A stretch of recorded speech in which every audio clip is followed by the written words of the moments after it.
Did you know that the healthcare industry might be hiding a crucial piece of information that could be keeping you from losing weight? Hello and welcome to Shackles Off TV, where our mission is empowerment through education and self-improvement. Today, we're diving into the fascinating world of adiponectin, a hormone that plays a crucial role in our metabolic health. You might not have heard of it before, but by the end of this video, you'll understand why adiponectin is so important for our overall well-being. Before we get started, please make sure to hit the like button, subscribe, and share or leave a comment if this video resonates with you. Now let's get started. What is adiponectin? Adiponectin is a hormone that's primarily produced by our fat cells or adipose tissue. But don't let that fool you. This hormone is actually a powerful ally in maintaining our metabolic health. Think of adiponectin as a metabolic maestro, conducting a complex orchestra of processes in our body. It helps regulate our metabolism and maintain energy balance, ensuring that our body uses energy efficiently. What makes adiponectin particularly interesting is that unlike many other hormones produced by fat tissue, adiponectin levels tend to decrease as body fat increases. This unique characteristic makes it a subject of great interest in the scientific community. The science behind adiponectin. Now let's delve a bit deeper into how adiponectin works its magic in our bodies. One of adiponectin's key roles is enhancing our body's sensitivity to insulin. Insulin is the hormone responsible for regulating blood sugar levels. When our cells become more responsive to insulin, thanks to adiponectin, our body can manage blood glucose more effectively. This is crucial for preventing conditions like type 2 diabetes. But that's not all. Adiponectin is also a powerful anti-inflammatory agent. It helps reduce inflammation throughout the body, which is important because chronic inflammation is linked to various health issues, including heart disease and certain cancers. Adiponectin also plays a significant role in how our body uses fat for energy. It promotes a process called fatty acid oxidation, where fatty acids are broken down to produce energy. This not only helps in maintaining a healthy weight, but also contributes to overall energy balance in the body. In essence, adiponectin acts like a metabolic multi-tool, fine-tuning various processes to keep our body running smoothly. Adiponectin and health. Given its wide-ranging effects, it's no surprise that adiponectin levels are closely linked to our overall health. Research has shown a clear inverse relationship between adiponectin levels and obesity. In other words, people with obesity tend to have lower levels of adiponectin. This is particularly interesting because fat tissue produces adiponectin. Yet having more fat doesn't mean more adiponectin. In fact, it's quite the opposite.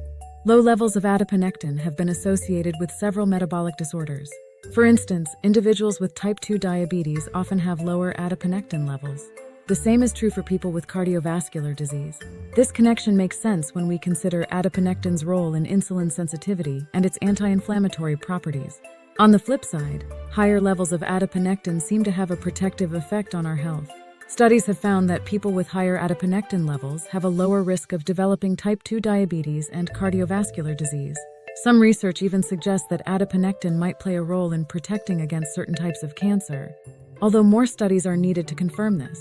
It's important to note that while these associations are strong, they don't necessarily imply causation. The relationship between adiponectin and health is complex and influenced by many factors. Factors influencing adiponectin levels.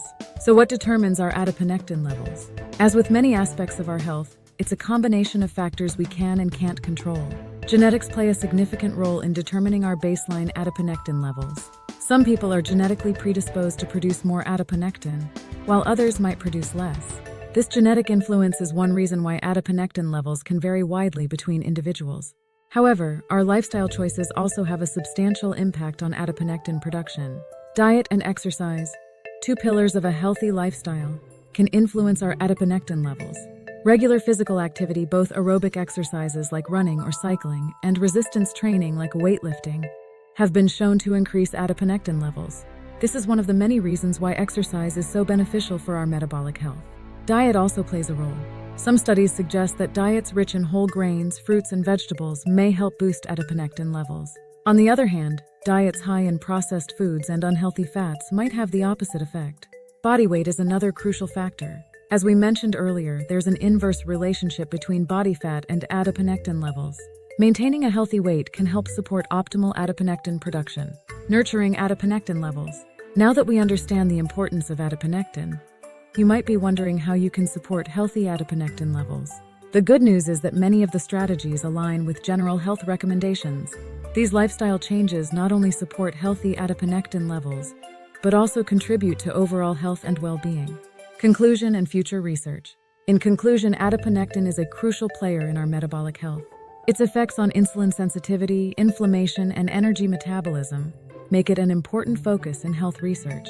Scientists continue to explore the potential of adiponectin in treating and preventing metabolic disorders. While there's still much to learn, understanding adiponectin gives us valuable insights into how we can support our metabolic health through lifestyle choices. Thank you for joining us on this journey into the world of adiponectin. Here's to your health.